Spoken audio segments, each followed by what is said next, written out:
Now, Masters and Mackenzie never mention the drone footage and whether it existed or not. Now that would be pretty important. Even Ben Robert Smith hasn't mentioned that, strangely enough, because that would exonerate him. We know from Four Corners that there is helmet cam footage showing murders. And again, Masters and Mackenzie never refer to that. Now that existed in 2012, and that's not a GoPro, that's military equipment. So why didn't the Defence Force have a look at it? What was the purpose of those cameras if no one looked at it? And maybe it's not admissible in court, but that's different for them not knowing anything until the Crumb Votes report. I reckon that they knew pretty much everything in 2012.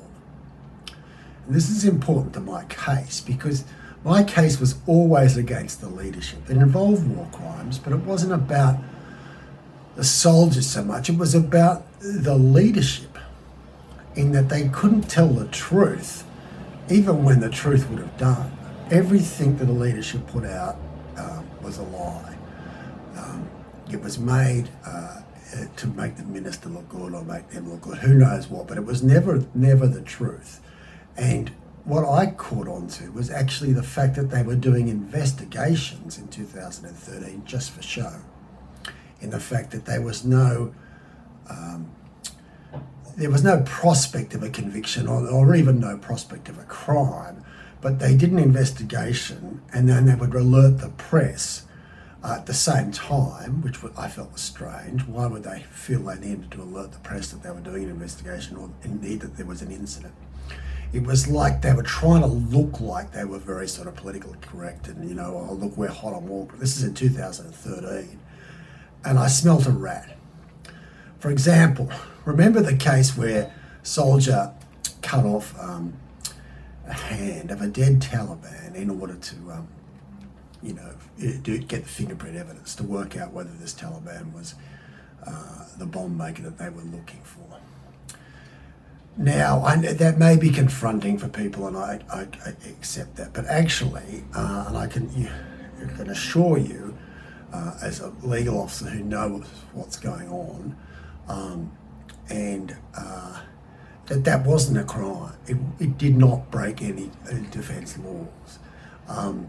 In fact, the Americans had a standard operating procedure to say that you could take flesh of a dead person in order to identify them. It said it was like 1 cubic inch or something like that. Now, if he'd taken, more or whatever, it's not actually a major crime, but that was chalked up by Defence. They made a huge deal out of that, and it was Defence that leaked it, and Defence that turned it into a firestorm. The minister went public and said both the CD, the chief of the Defence Force, and myself are horrified by this. And again, I smelt a rat. So that wasn't, I complained about that, not because it was a war crime, but because it wasn't a war crime, and because they were talking it up as if it was. And I knew that there was something strange about that. Now, my theory was that Defence knew they were seriously exposed by at least one individual. I'll just say it one, might even be two at that stage.